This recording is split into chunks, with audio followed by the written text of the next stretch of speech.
Okay, it looks like we've hit the majority of people here. We have a quorum of 20 people required for these meetings, so I'm happy to say that we've passed that already. That means we're able to make decisions like this. So I'm just going to introduce why we are doing this today and what this meeting is all about. So hopefully you had the information via email with all of the details on exactly what we'll be voting on today.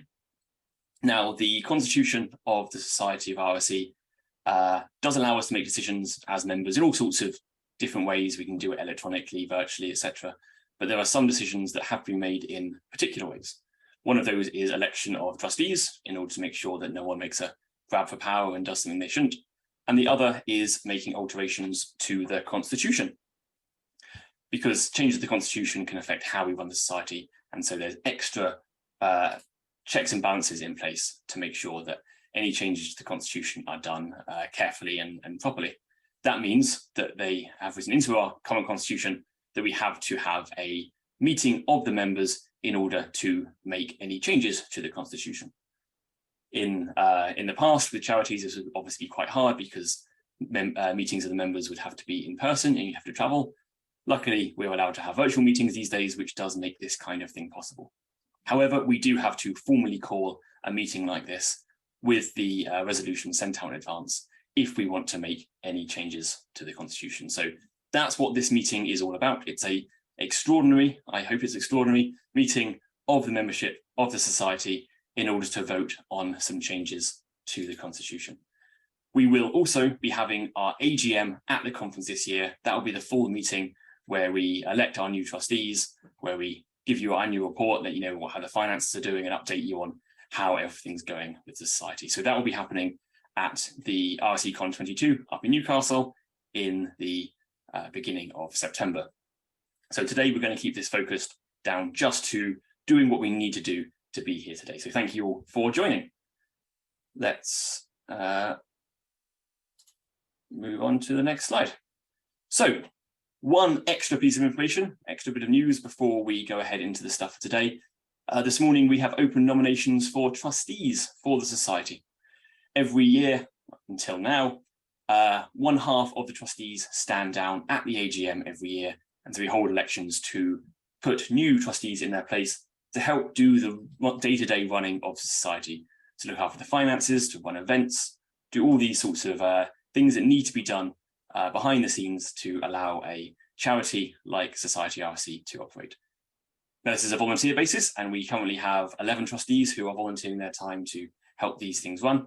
So if any of you are interested in getting involved in helping to run the Society of Research Software Engineering, if you can devote some time to that, we would very, very strongly welcome your nominations for yourself to stand as trustees. I'm sure lots of you have questions about what being a trustee requires and so on. There was an email sent out this morning with this link on the screen, and myself or any of the other trustees, past or present, I'm sure will be happy to answer questions on what it is to be a trustee, what's required of you, what kind of things we're looking for. But I'd encourage any of you, if you're thinking about it, if you're interested, even if you don't feel like you're an established, super important member of the community, anyone who's willing to spend some time doing the work for the society is very much welcomed to come along and put themselves forward as a trustee. Marian's just put a link to that page in the chat, so thank you very much, Marian. So if you have any questions, get us on Slack, or you can contact us at trustees@society.rsc.org, or of course you can email any trustees privately or personally if you want to ask them about what it is that they have been doing and what their experiences have been. So the nominations are open from now. The link is from that link on our website until Friday the 5th of August. So we have just under 3 weeks for you to get your nominations in. So think about it early, talk to people early, get your nominations in, and then we'll be closing nominations on Friday the 5th.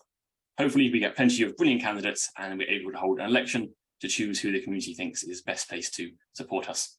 If we have few enough candidates, then we'll have a ratifying vote to appoint them all. If we have more than we have positions, then we'll hold an election to decide which trustees the community would like to have.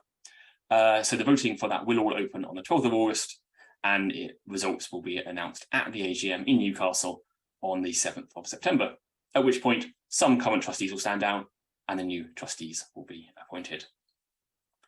Already got Vote of confidence from Paul there in the chat saying being trustee is a great experience. So Paul was the previous president of the society and steered us through the pandemic very, very effectively.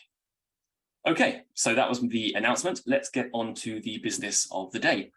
We have 3 resolutions which were sent out to you in advance by email. I'm just going to go through and explain what each of the resolutions are in turn now, and then I'm just going to open the floor for any questions that people have. Then we'll have a few minutes to allow everyone to finalise their votes. We'll close voting and announce the results, and that'll be it. So let's get on through. So the first of the 3 resolutions today is a tweak to a clause in the Constitution about how certain decisions have to be made. Like I said, some decisions have to be made in a particular way, like changes to the Constitution. Others, like electing trustees, have restrictions on how they can be made. And clause 10.4 is all about those special kinds of votes. What we're saying here is we'd like to add an extra clause to the Constitution to allow not just a simple majority being used to select candidates, but instead a single transferable vote, instant runoff style, but with multiple candidates to multiple positions, allowing for subtle variance in the type of single transferable vote depending on the situation as the community feels it is appropriate. Any of these will give us, the size of the community we are, equivalent power in terms of how much your vote counts when you're voting for candidates, but regardless of the exact technique we use, using a single transferable vote is just a better solution, we feel, for running elections when you have multiple candidates for multiple positions. So that's resolution 1. When we get to the voting, resolution 1 is all about single transferable votes. I can move on to resolution 2. Resolution 2 is the longest one coming and the hardest for us to decide how exactly us as the trustees wanted to approach this. Now, the way that the terms work in the society isn't a simple, you're on a 1-year or 2-year or 3-year term. Instead, we elect trustees, and at the AGM every year, some fraction of those trustees are forced to stand down. Now, if you have half trustees standing down at every AGM, you end up with an effective 2-year term, because you end up with a churn of members. Once every 2 years, you'll end up standing down, and then you may be able to stand for a position again. Now, we found over the last 3 years or so that having half the trustees standing down every single election has caused far too much churn, loss of institutional knowledge, hard to have long-running processes going. And so consulting with the National Council of Voluntary Organisations, the NVCO, I always forget what the acronym stands for, and looking at the Charity Commission guidance, they advised that having a 3-year term is a more conventional approach and would help to relieve some of the extra workload, extra pressure, and extra difficulties that we have around election time. Now, this does mean that people standing will, in principle, be expected to be a trustee for slightly longer than they would otherwise, an effective 3-year term instead of an effective 2-year term. But we're hoping that the workload throughout that time will be reduced, as we'll be maintaining more institutional knowledge. And I will just say that if anyone is thinking of standing as a trustee and find an effective 3-year term rather daunting and don't know if you can commit to things, do remember that at any time, any trustee can resign. You can stand down for free. There's no contract in place. It's simply a way of managing, making sure we don't have a trustee remaining in power for 30 years to make sure there's fresh blood coming in every time. So this is to allow us to reduce the workload and overhead of forcing half of our trustee board to stand down every year. So resolution 2 is the effective 3-year term resolution. Finally, on to resolution 3. This is a simpler one of the set. It's more of a corner case which gets in the way. As things stand at the moment, the only trustees we were allowed to appoint at election time are those who were forced to stand down through the half of the trustees standing down process. Now, this means that if a trustee stands down voluntarily sometime through the year, Constitution as it's written makes it hard to replace that trustee as part of the election process. So we'd like to change the Constitution on the clause that talks about how many positions are available at the time of the elections happening at the AGM to allow us to fill any of the available positions rather than just those who were asked to stand down. So clause 3 is all about allowing us to appoint and elect more candidates than we might be able to otherwise, to help account for people voluntarily standing down, which does happen and is a perfectly valid way for trustees to leave. So those are the three resolutions, the three changes to the Constitution we'd like to vote on. We have previously sent out a few weeks ago the voting information about how this is all going to work. So you already have that in your email, so feel free to already go ahead and vote if you would like to. But before I go into any details, do we have any questions about any of this stuff in the chat? So let's go to voting now. The voting is already open, but let's go through here. I'm happy to answer questions as we're going through the voting. So the voting is already open. You've had your voting information sent to you by email. We didn't announce exactly what time the voting closes because it closes during this meeting, but I'm going to announce now that the voting is going to close at 2:25 past 2. So that's in 7 minutes time. Hopefully that's enough time for you all to write down your desired vote on that web form.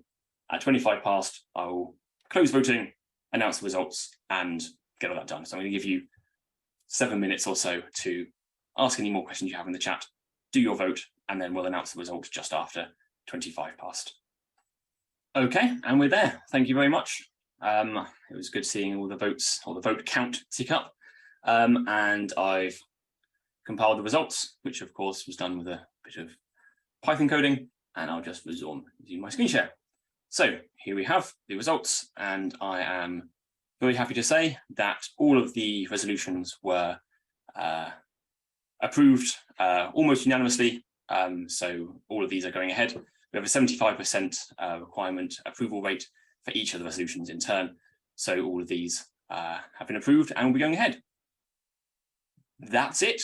Thank you all very much. I don't need to keep you any longer. So if you have places to be, thank you very much.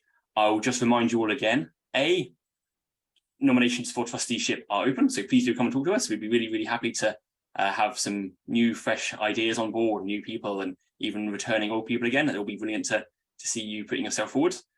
And secondly, the AGM will be at RSECon, so I do at least hope to see you all there.